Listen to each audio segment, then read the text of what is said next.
ये 109 साल पुरानी कहानी आपको हैरान कर देगी और ये बताएगी कि किस तरीके से एक भक्त जो कि बिल्कुल आंखें खो चुका था और जिसको नजर भी नहीं आता था, और किस तरीके से उसकी जो नजर है वो लौट के आ गई। 1916 की ये कहानी बहुत ही खास है और जब इस कहानी को मैंने पढ़ा तो मैंने सोचा ये कहानी आप तक जरूर पहुंचानी चाहिए। और ये कहानी ना कह के मैं अनुभव कहूंगा, ये अनुभव है श्री विट्ठल यशवंत देशपांडे जी के। 1916 में वो लगभग 11-12 साल के थे। देखिए, विट्ठल देशपांडे जी जो थे वो जब 11-12 साल के थे और किस तरीके से वो पहली बार शिरडी आए और वो अपने दादाजी यानी कि ग्रैंडफादर को लेकर आए जिनकी आंखें जा चुकी थी। हुआ ये था कि विट्ठल जी अपने पेरेंट्स और अपने ग्रैंडफादर के साथ रहते थे। कुछ समय उनके ग्रैंडफादर को पता नहीं कुछ ऐसी समस्या हुई जिस वजह से उनकी आंखों की रोशनी कमजोर होने लग गई और लगभग बिल्कुल खत्म हो गई, उनको दिखना बंद हो गया। उसके बाद जो छोटे से विट्ठल जी थे वो अपने ग्रैंडफादर को लेकर, अपने दादाजी को लेकर घर में आसपास घूमते थे और उन्हें रास्ता दिखाते थे। विट्ठल जी को अपने ग्रैंडफादर से बहुत प्यार था।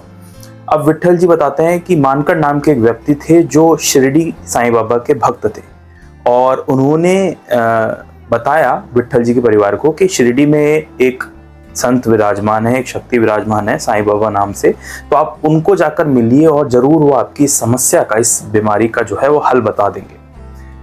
अब उनके परिवार में किसी को टाइम नहीं था, बहुत ज्यादा बिजी चल रहे थे या कुछ ना कुछ समस्या चलती रहती थी। तो उनके परिवार वालों ने डिसाइड किया कि जो विट्ठल जी थे 1916 में जब वो 12 साल के थे, वो और उनके दादाजी सिर्फ अकेले ये 2 जने जो है वो शिरडी जाएंगे। सब इंतजाम कर दिया गया और विट्ठल जी, छोटे से विट्ठल जी अपने दादाजी जिनको दिखाई नहीं देता था उनको लेकर शिरडी आए। शिरडी आने के बाद उनकी यात्रा तो काफी अच्छी रही, लेकिन जब वो द्वारका माई के अंदर आए और बाबा के जब उन्होंने दर्शन किए, इससे पहले वो बाबा को अपनी कुछ समस्या बताते, बाबा ने उनको आशीर्वाद दिया और उनसे 6 रुपए दक्षिणा मांग ली। अब विट्ठल जी ने अपनी प्रॉब्लम तो बताई नहीं कि ये मेरे दादाजी हैं, इनको दिखाई नहीं देता, पर बाबा ने 6 रुपए दक्षिणा मांगी थी तो उन्हें देनी थी। विट्ठल जी छोटे से नन्हे से अपनी पॉकेट में उन्होंने हाथ डाला और बाबा के लिए जब 6 रुपए दक्षिणा निकालने की कोशिश की तो उसमें से सिर्फ 10 का नोट निकला और 5 रुपए निकले, 6 रुपए उनके पास नहीं थे।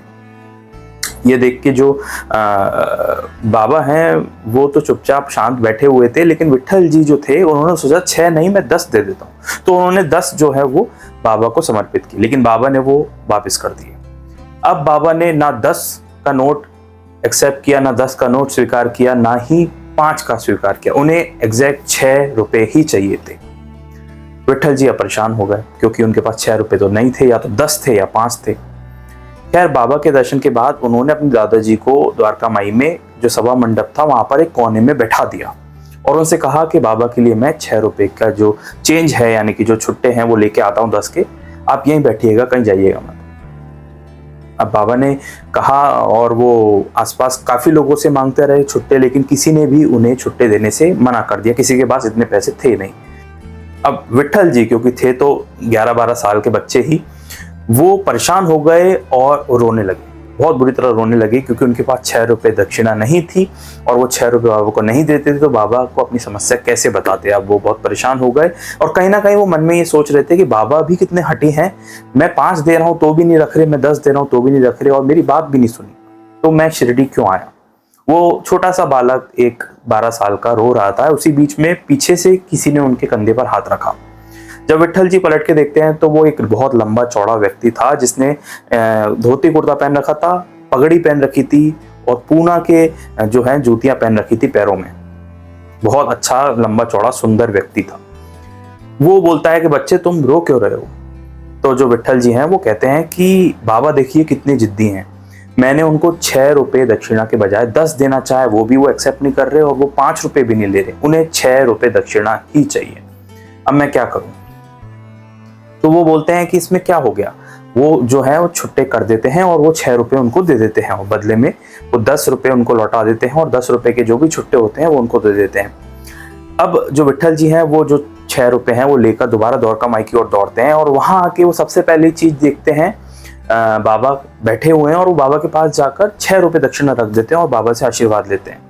जैसे ही बाबा 6 रुपए दक्षिणा लेते हैं वो बाबा उनसे कहते हैं कि अब मालिक भला करेगा तुम्हारे, अल्लाह मालिक जो है वो भला करेगा और तुम्हें परेशान होने की जरूरत नहीं है, तुम्हारा काम हो जाएगा बेटा, ऐसा कह के बाबा ने उन्हें आशीर्वाद दिया। अब वो जो बच्चा था उसने तो अपनी प्रॉब्लम बताई नहीं, लेकिन वो सोच रहा था कि बाबा को क्या मालूम कि मैं किस वजह से यहाँ पर आया हूँ और बाबा ने आखिर ऐसा क्यों कर दिया कि ईश्वर अच्छा करेगा, भगवान अच्छा करेगा, ऐसा बाबा ने क्यों कहा। इतना ही सोचते हुए जो विट्ठल जी थे उन्होंने उस कोने की ओर देखा जहां पर उनके जो दादाजी हैं बैठे हुए थे, लेकिन उस जगह पर दादाजी उनके बैठे नहीं थे। पूरी द्वारका माई में सब भक्तों के बीच में वो छोटे से बच्चे जो हैं वो अपने दादाजी को ढूंढने लग गए और जब वो ढूंढ रहे थे तो उनको दादाजी कहीं नहीं मिले। शिरडी गांव में फिर वो निकल गए और अलग अलग जगह आवाज दे रहे थे अपने दादाजी को और ढूंढते ढूंढते वो इतने परेशान हो गए कि वो थक कर एक जगह आकर बैठे और वहां वो रोने लग गए। अच्छा, इतने में ही वो जो आदमी उन्हें मिला था वो दोबारा प्रकट होता है कहीं से और वो कहता है कि तुम रो क्यों रहे हो, तो अब क्या हो गया। तो वो जो छोटे से देश पांडे जी होते हैं, विट्ठल देश पांडे जी, वो कहते हैं कि मेरे दादाजी नहीं मिल रहे हैं। तो वो जो व्यक्ति होते हैं वो इशारा करते हैं, बोलते हैं कि वो तो साठेवाड़ा की सीढ़ियों पर बैठे हैं, वो देखो वहां पर। अब वो जो विट्ठल जी हैं वो उठते हैं और वो दौड़ के जाते हैं अपने दादाजी के पास और वो गुस्से में बोलते हैं कि मैंने आपको एक जगह बैठाया था, आपको दिखाई भी नहीं देता, आप इधर उधर क्यों आ गए, वहां से उठ के यहाँ क्यों आ गए, मैंने आपको कहा था ना मैं छुट्टी लेने जा रहा हूँ। उस पर जो उनके दादाजी होते हैं वो कहते हैं कि जब तुम छुट्टी लेने गए तब मेरी जो नजर है आंखों की वो वापस आने लग गई थी और मुझे सब कुछ दिखाई देना शुरू हो गया था। इसी के बीच में वहां से उठा और धीरे धीरे यहाँ तक आ गया। ये सुनकर उनको बहुत हैरानी हुई कि जब वो छुट्टी लेने गए थे पहली बार, जब ही बाबा ने जो है उनकी रोशनी लौटाना शुरू कर दी थी। अच्छा, यही नहीं हुआ, इस बात के बाद वो तब उनको ये बात समझ में आती है कि जो बाबा ने कहा था कि जो मालिक है वो रक्षक है, वो तुम्हारा भला करेगा, तुम्हें घबराने की, परेशान होने की जरूरत नहीं है। अब उन्हें ये बात समझ में आता है कि बाबा को तो हमारी परेशानी के बारे में पहले से ही पता था और बाबा का जो 6 रुपये दक्षिणा लेने का हट था, असल में वो हट नहीं, वो एक लीला थी जिसके माध्यम से बाबा ने मुझे बाहर भेजा और इतनी देर में ही जो मेरे दादाजी हैं वो ठीक हो गए। मतलब बाबा को दक्षिणा से कुछ लेना देना नहीं था, उनका बस एक लीला थी जिस वजह से जो मेरे दादाजी है उन पर बाबा की कृपा हुई। अब वो दोनों जो दादाजी और पोते होते हैं वो लौटते हैं वापस अपने घर की ओर। बीच में जो पोता होता है उससे जो उसकी टोपी होती है वो खो जाती है और ये बात वो अपने दादाजी को नहीं बताता। और जब वो उनका स्टेशन आता है और वहां पे जो उनके परिवार वाले इंतजार कर रहे होते हैं, तो जो उनका बच्चा है 12 साल का, वो सामान उठा के आगे बढ़ता है अपने परिवार वालों की तरफ और वो देखता है उनके दादाजी आसपास नहीं है। जैसे ही वो उन लोगों के पास पहुंचता है तो वो देखता है कि उनके दादाजी जो है वो एक नई टोपी जो है उस बच्चे के लिए अचानक से खरीद के लिए आए हैं और उनको तो मालूम भी नहीं था कि उसकी टोपी कहीं खो गई है।